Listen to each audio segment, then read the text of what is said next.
So you think you're rowing correctly? Here's the truth. Most people in the gym are actually wrecking their lower back every single time they grab that handle. They think they're training their back, but what they're really training is bad posture and future pain. If you've ever felt that little pinch in your spine after rowing, you're probably making one of the same mistakes I'm about to show you. And fixing them might just change the way you look at this entire exercise. The first mistake?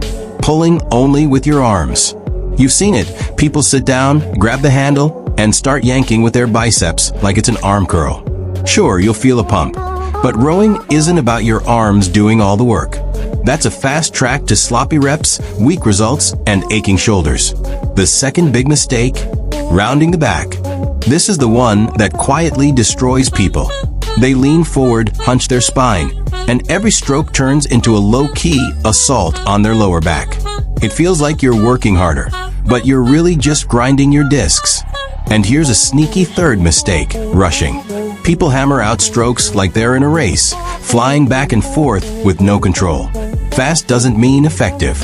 In fact, speed usually means your muscles aren't engaging in the right order at all. Now let's fix this. Imagine for a second that rowing is like a chain reaction. There's a rhythm to it. The power doesn't start with your arms, it starts with your legs. The drive begins at your feet, pressing into the platform. That push shoots energy up through your legs, into your hips, then finally transfers into your arms. Think legs first, then hips, then arms. If you reverse that chain, you lose all the power. Sit tall on the seat, feet planted firmly. Strap tight over the widest part of your shoe. Before you even pull, lock in your posture. Chest proud, shoulders back, core braced like someone's about to tap your stomach. As you begin, push through your legs while keeping your arms straight. Don't bend them yet. Your legs are your engine here. As they extend, lean your torso slightly back, controlled, not exaggerated, like you're hinging at the hips. Only then do your arms come into play, pulling the handle smoothly into the lower chest. Not your neck, not your stomach, your lower chest. Now here's the part everyone skips, the recovery. After pulling, don't just collapse forward. Reverse the sequence in control. Arms extend first, torso leans forward slightly, then knees bend, sliding you back to the starting position. That's the rhythm. Legs, hips, arms, hips, legs. Over and over. It's almost like music once you get it right. You'll notice something when you row this way. Your back doesn't feel destroyed, your shoulders don't ache, and you suddenly feel your whole body working together. Rowing isn't just a cardio burn. It's a full-body powerhouse if you let it be. Your legs push, your core stabilizes, your back drives, your arms finish. That's a team effort. Now, let's talk about tempo. A good rule of thumb? Spend twice as much time recovering as you do driving. So if your pushback is quick and explosive, your return forward should be smooth, controlled, and about twice as long.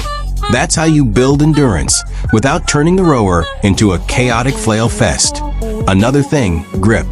White-knuckling the handle only tires out your forearms and wrists. Relax your hands, let the handle sit in your fingers, and focus the tension where it belongs: legs, core, and back. If you're gripping like you're hanging off a cliff, you're wasting energy. And if you want to test whether you're rowing right, try this little challenge. Close your eyes for a few strokes and feel where the power is coming from. If it's all arms and shoulders, you're doing it wrong. If you feel the drive start from your legs and ripple through your body, you're on the right track. Here's the kicker. Rowing isn't just about burning calories. Done properly, it conditions your entire kinetic chain. It improves posture, builds strength, and teaches coordination in a way few other machines can. But only if you respect the form. Otherwise, it's just another fancy chair that hurts your back. So the next time you sit down on the rower, don't think pull. Think push. Push with your legs, follow with your body, finish with your arms. Keep your core braced, your posture tall, and your rhythm controlled.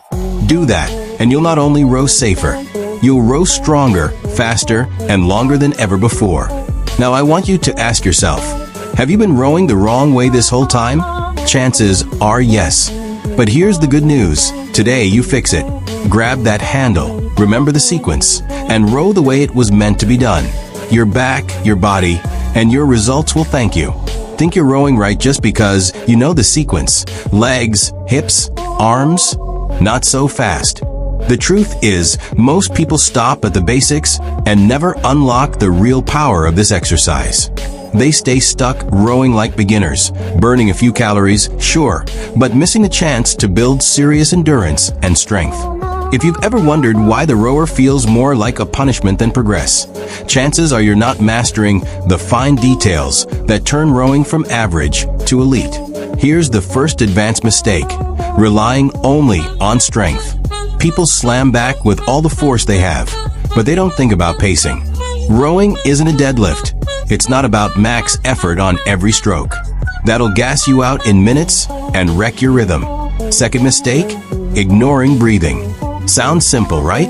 But I can guarantee most people are just holding their breath, turning red in the face, and wondering why they're exhausted halfway through. Breathing is fuel, and if you're choking off your oxygen, you're cutting your own energy supply. And here's a subtle third mistake: rowing without a plan. Just jumping on, pulling for 5 minutes, and calling it cardio. That's like driving without a destination. You're moving, but you're not going anywhere meaningful. So let's flip this. Rowing is a system. When you understand how to control pace, breathing, and intensity, it becomes a full-body workout that can push you harder than almost any machine in the gym. Start with pacing. Think of rowing like running. You wouldn't sprint every single step for 5 miles. You'd set a steady rhythm. On the rower, that means about 20 to 24 strokes per minute for endurance, and 26 to 30 if you're doing high-intensity intervals. It's not about flailing faster. It's about maintaining consistent, powerful strokes. Now, breathing. Here's the pattern. Exhale on the drive. Inhale on the recovery. Every time you push with your legs and finish the pull, blow the air out. As you glide back forward, refill your lungs. It sounds small, but syncing breath to movement will keep your energy flowing instead of draining.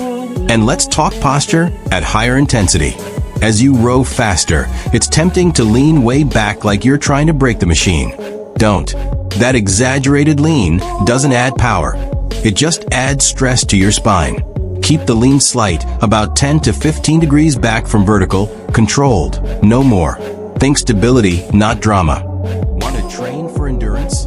Set your pace around 20 to 22 strokes per minute. Focus on smooth, efficient technique, and row for time. 15 to 20 minutes. Steady breathing, steady rhythm. That's where your aerobic engine builds. Want power and strength? Bump the stroke rate up, but keep sessions short. Think 1 minute all out, 1 minute slow, repeated for 10 rounds.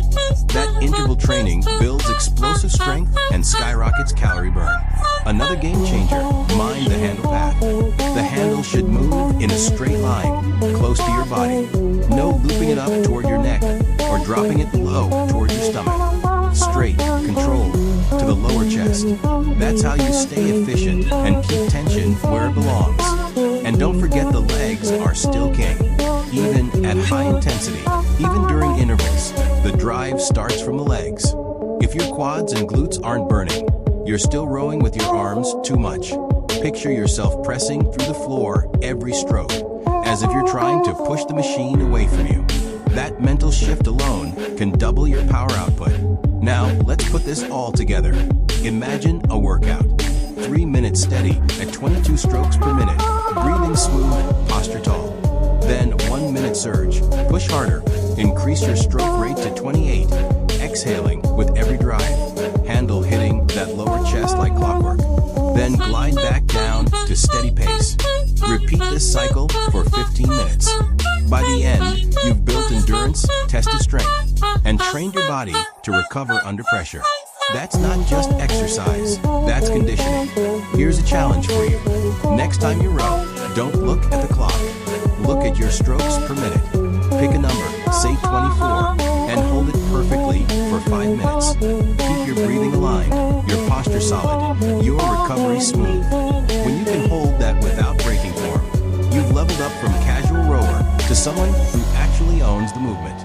Rowing is more than sitting down and pulling. It's an art. It's about control, rhythm, and precision. When you master the details, it stops being just another cardio machine.